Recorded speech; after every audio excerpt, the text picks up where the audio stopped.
Лағманға қамыр илейін деп жатырмын. Мына жерде 400 грамм електен өткізілген ұн, мына жерде 200 грамм салқын су, оған 1 шай қасық тұз қосамын. Қамырымның ортасын ашып илей бастаймын. Мұндай ашытқысы жоқ қамырларды мен әдетте бірден илеп кетпеймін.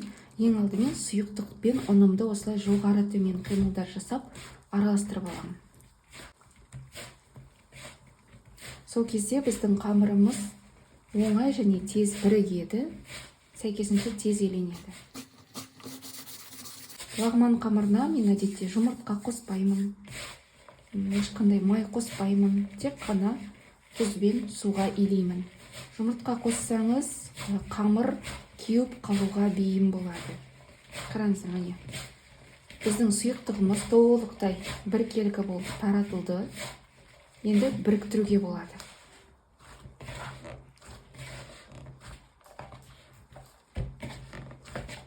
Осы әдіспен өте тез илейміз. Қазақстанның көп өңірінде табылатын болғандықтан осы цесна ұнын қолданамын. Яғни сіздерде де дәл осылай жақсы шықсын деген ниетпен. Мінекей, ыдысымыз да тап-таза. Қамырымыз бірікті. Енді осылай үстелдің үстіне бір тегіс болғанша илейміз. 5 минутта илейміз. 600 грамм ұннан елесеңіз 300 грамм су қосасыз. Яғни дәл жартысы болатындай етіп, 2-де 1 қаттасында су құямыз. 1 килограмм елесеңіз 500 грамм су құясыз. 400 грамм ұн орташа отбасыға 4-5 порцияға жетеді. Отбасыңызда 7-8 адам болса, онда 800 граммнан елесеңіз болады. Ал 1 килограммнан елесеңіз 10-12 адамға жетіп қалады. Түйіршіктері қалмады. Осындай қамыр шықты. 10-15 минутқа иін қандыруға жібереміз. Қамырымыз 10 минуттай тұрды. Енді тағы бір рет дөңгелектеп аламын. Қамырымыз тым қатты да емес, тым жұмсақ та емес, сондай орташа тығыздықта болып шығады. Мінекей, осындай бір тегіс гладкий дейді ғой. Бір тегіс қамыр шықты. Тағы да бір 20-25 минутқа иін қандыруға жібереміз. Қамырымыздың иі қанды.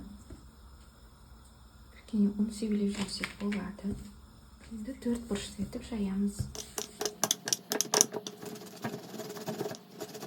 Осыны шамамен 7-8 мм қалыңдықта жайсақ жеткілікті. Енді кесіп аламыз.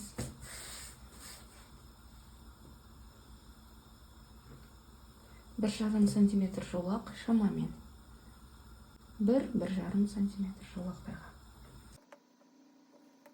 Қамырыңыз үлкенірек, ұзынырақ болған сайын, созылған қамырыңыз үлкенірек, ұзынырақ болады. Біртіндеп, дөңгелектеп, майлап ыдысымызға орналастырамыз.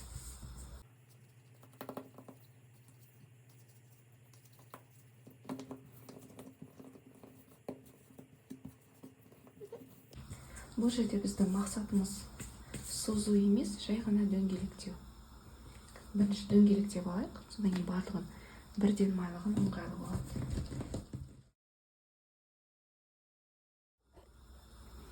Енді майлап ыдысымызға орналастырамыз.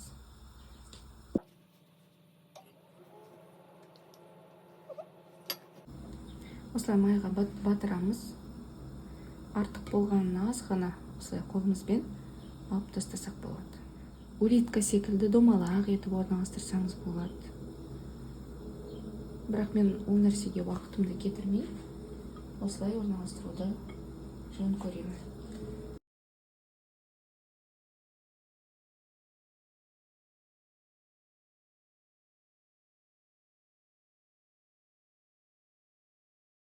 Біздің қамырларымыз жарты сағат осы күйінде тұруы қажет. Менікі 1 сағаттай тұрып қалды. Ар жақта балалармен алысып жүргенде. Негізі көбірек тұрған сайын оңайырақ созылады және тезірек созылады. Бірақ кем дегенде жарты сағат осы майдың ішінде тұру керек. Шамамен бір 2-3 аламыз. Енді үйреніп жүрсеңіз, онда біреуінен бастап үйренсеңіз болады.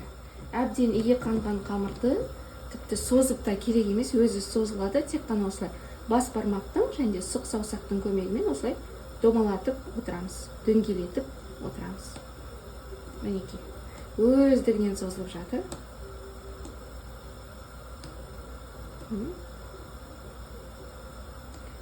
Біздің жұмысымыз тек дөңгелетіп, бағыт беріп отыру.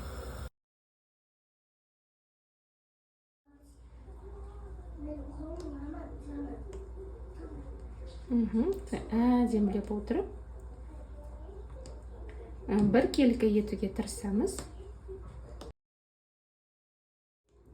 Бұрын соңды лағман созып көрмесеңіз, дәл осы рецептпен, дәл осы әдіспен жасап көріңіздерші.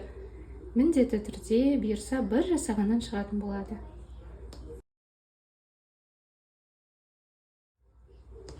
Қолыңыз майлы болып, дөңгелектеу қиын болып жатса, осылай сүртіп алсаңыз болады. Енді бізге ұрғылау керек. Ұрғылаған кезде бастапқыда әрине бір ғана мені алып ұрғыласаңыз болады. Бастапқыда бір ғана қамырды алып ұрғылап үйреніп алсаңыз болады. Мінекей осылай ұстап.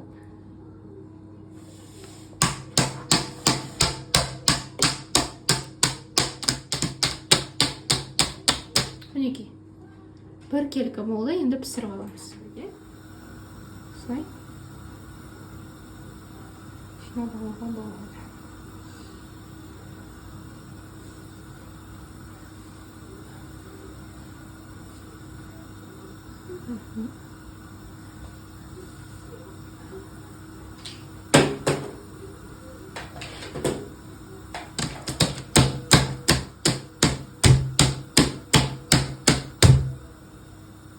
Қайнап тұрған тұзды суымызға салып жібердік. Енді бірде шанышқының көмегімен осылай ажыратамыз.